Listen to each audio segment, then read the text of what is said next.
Assalamualaikum warahmatullahi wabarakatuh. Kami dari kelompok 9 materi tentang analisis struktur organisasi.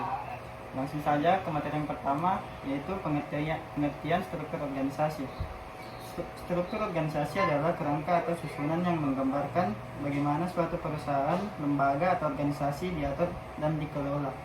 Struktur ini menentukan hubungan antara berbagai bagian atau unit dalam organisasi, serta mengatur bagaimana tugas, wewenang, dan tanggung jawab distribusi di antara para anggota organisasi.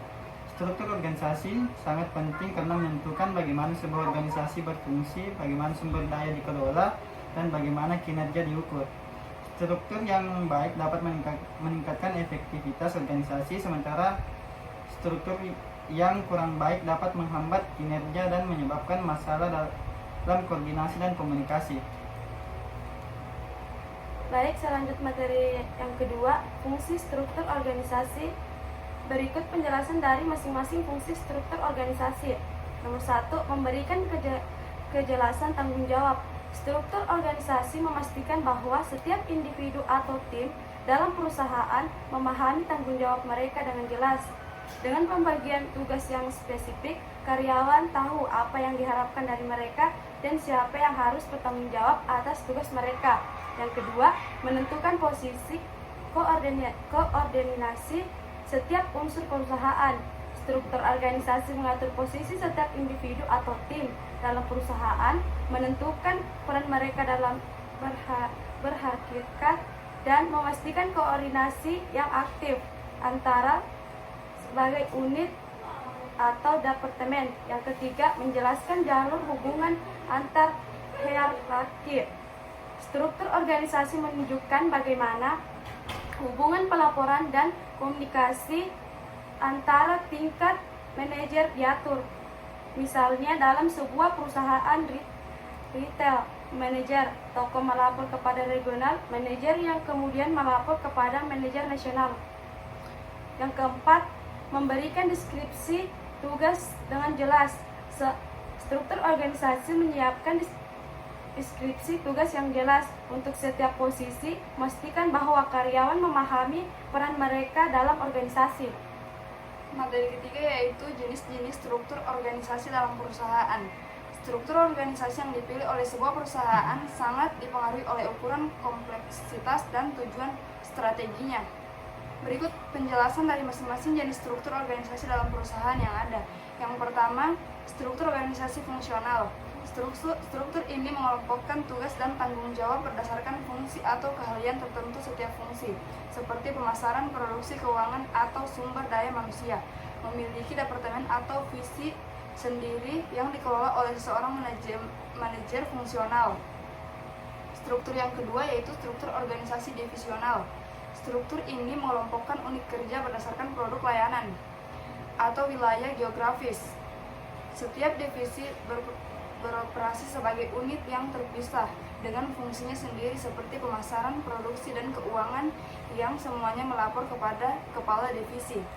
Struktur ketiga, struktur organisasi lini. Struktur ini adalah bentuk organisasi yang paling sederhana di mana jalur komando berjalan langsung dari manajemen puncak ke bawahnya tanpa ada fungsi pendukung atau staf spesialis. Struktur keempat, organisasi lini dan staf.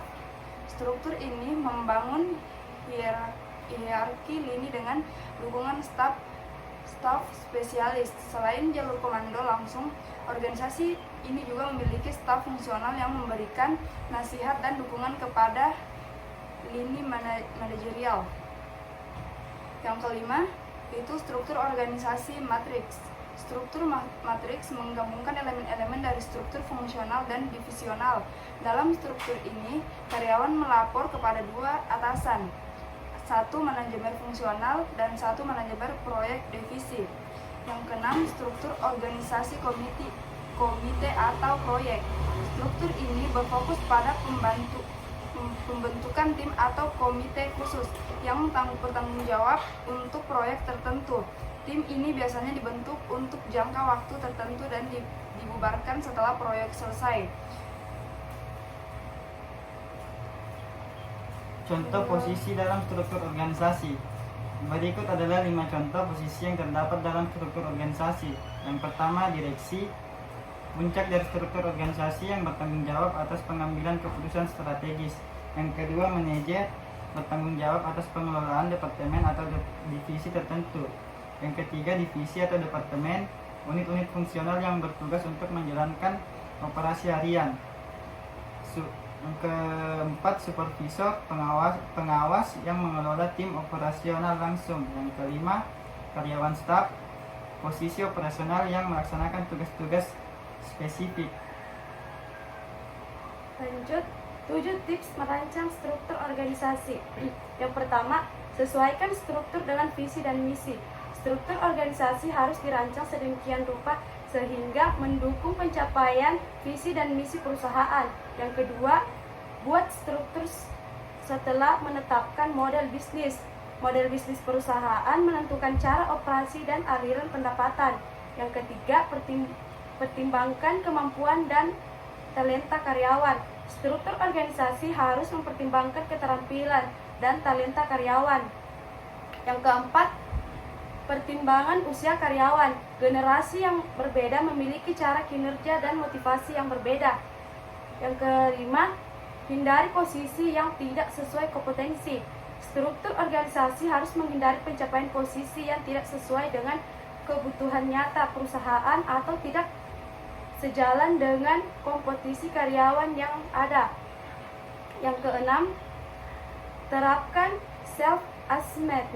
Struktur organisasi harus dievaluasi secara berkala untuk memastikan bahwa tetap relevan dan efektif. Yang ketujuh, buat struktur yang sederhana. Struktur organisasi yang sederhana akan memudahkan komunikasi dan operasi. Berikut contoh-contoh struktur organisasi. Berikut penjelasan dari contoh-contoh struktur organisasi. Yang pertama, struktur organisasi mahasiswa. Struktur organisasi mahasiswa biasanya dirancang untuk mengatur berbagai kegiatan dan program yang dilakukan oleh mahasiswa dalam lingkup kampus. Struktur ini seringkali terdiri dari berbagai departemen atau divisi seperti akademik, seni, olahraga, dan sosial, yang masing-masing dipimpin oleh seorang ketua atau koordinator. Yang kedua, struktur organisasi Karang Taruna. Karang Taruna adalah organisasi pemuda yang fokus pada kegiatan sosial dan kemasyarakatan. Struktur organisasi Karang Taruna biasanya mencakup pengurus inti seperti ketua, sekretaris, dan bendahara, serta beberapa divisi yang mengenai bidang tertentu seperti lingkungan, olahraga, pendidikan, dan kesehatan. Yang ketiga, struktur organisasi perusahaan. Struktur organisasi perusahaan mengatur bagaimana berbagai departemen dan posisi dalam perusahaan saling berhubungan. Struktur ini bisa sangat bervariasi tergantung pada ukuran dan jenis perusahaan. Yang keempat, struktur organisasi pemerintah. Struktur organisasi pemerintah biasanya berbentuk hierarkis yang jelas, di mana terdapat tingkatan yang berbeda untuk jabatan administratif dan fungsional. Selanjutnya, kapan struktur organisasi fungsional tepat digunakan? Struktur organisasi fungsional tepat digunakan ketika perusahaan memiliki fokus pada efisiensi operasional dan spesialisasi. Struktur ini cocok untuk perusahaan yang memiliki proses kerja yang terstandarisasi, di mana setiap divisi atau departemen berfokus pada satu fungsi utama seperti pemasaran, keuangan, atau produksi. Biasanya ini efektif untuk perusahaan berukuran menengah hingga besar yang memiliki stabilitas dan skala operasi, serta memerlukan keahlian khusus di setiap bidang. Struktur ini juga ideal ketika koordinasi lintas divisi tidak terlalu kompleks dan perusahaan mengutamakan pengendalian biaya serta efisiensi dalam operasional sehari-hari. Selanjutnya, apa keunggulan struktur organisasi fungsional? Struktur organisasi fungsional unggul karena memungkinkan spesialisasi dalam setiap departemen, meningkatkan efisiensi dan pengawasan. Setelah itu, struktur ini membantu menghemat biaya dengan mengoptimalkan sumber daya dan memberikan jalur karir yang jelas kepada karyawan. Yang selanjutnya, mengapa struktur organisasi perusahaan bisa berubah?